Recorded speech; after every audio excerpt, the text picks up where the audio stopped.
Hey man, just saw your video about Shaolin. In fact, I'm a martial artist too. I too want to train with the Shaolin monks. So where's Shaolin Temple and how do I join it? I get messages like this every day from all sorts of people. And where I used to have time to answer some of them, I'm a bit busier nowadays. Many people are interested in doing this, but they have no real starting point. Just getting your foot in the door may seem like an impossible task, and the amount of information online can be overwhelming. So this video is my attempt to give you guys an idea of what is required and expected of you to be able to train with the Shaolin warrior monks in the Shaolin Temple in China. Cause it's possible. Let's check it out. There is a very short and easy answer to your question. The Shaolin Temple has an official website. This is it. Shoot them a mail and off you go. You can totally go in blind. During my 3 years there, I met tons of people who just decided to go for it without much preparation. And they most definitely got a memorable adventure out of that. But not always a positive one. Many were disappointed because they expected they can just go to the temple, join the monks, train with them, easy peasy lemon squeezy. Wrong. None of them ever got anywhere close to the monks or effectively learned Shaolin Kung Fu. I even believe a lot of them got scammed out of their money. If you really want to be a part of their lives and have more than just a cool story to tell for your friends, you have to properly prepare yourself. So first of all, very obvious, your level of Kung Fu. There's some confusion around this issue. You will not be able to get anyone's attention in the temple without a certain minimum level of skill. And that minimum level is very high. If you are a beginner or advanced, they won't have you train with the monks. At least not regularly. Even if you think you're the best in your class, look at videos of the monks online, look how good they are. Are you on that level? If not, you can't train with them. You would be wasting their time, so they most likely would put you in a group with other foreigners, which is fine, but just be aware of that. But I want to take this opportunity to finally clear something up. You do not have to go to the Shaolin Temple to learn Shaolin Kung Fu. I cannot believe how many people out there still believe this. In fact, most of the warrior monks are students from other schools, and there are so many of them all around the temple, around Dongfeng, and around China at large. The Beijing Wushu Academy is le top.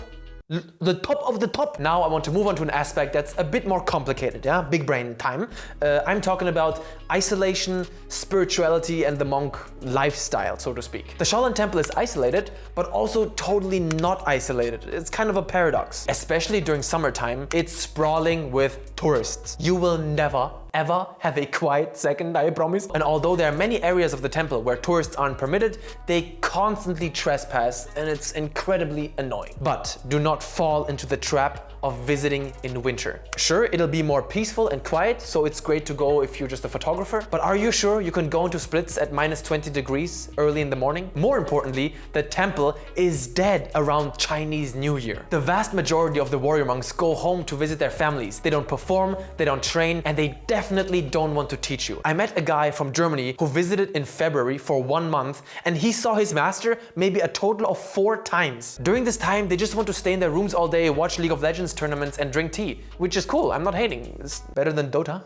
So I had to take over the role of teacher for him, which I definitely was not ready for at that stage. Next up, meditation. Now this is a huge reality check for a lot of people who visit the temple. You will not get to meditate. You will not be invited to meditation. You will not find monks meditating. Meditation will probably not even be mentioned. You can meditate in your room or out in the nature, no one's stopping you, of course. But if you expect any sort of guidance or direction from the monks, think again. I'm very sorry to burst your bubble here, but meditation is not part of the warrior monk daily schedule. By the way, everything I'm saying here just counts for if you go by yourself. If you're part of like a group, like a school group where a former monk is your master and he brings you to the temple and you have like a 1 month long schedule, they might include some meditation in there as like your program.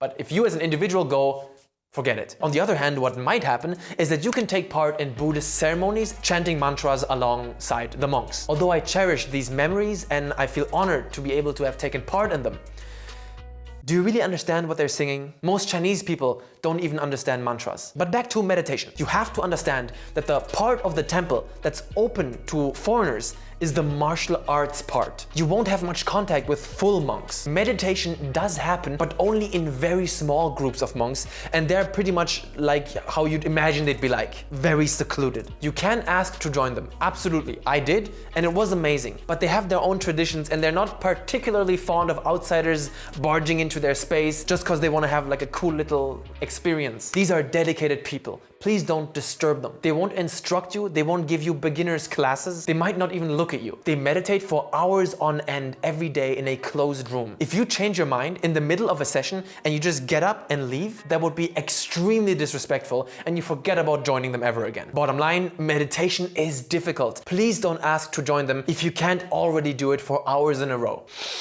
Now, I'm sorry I have to do this, but I have to.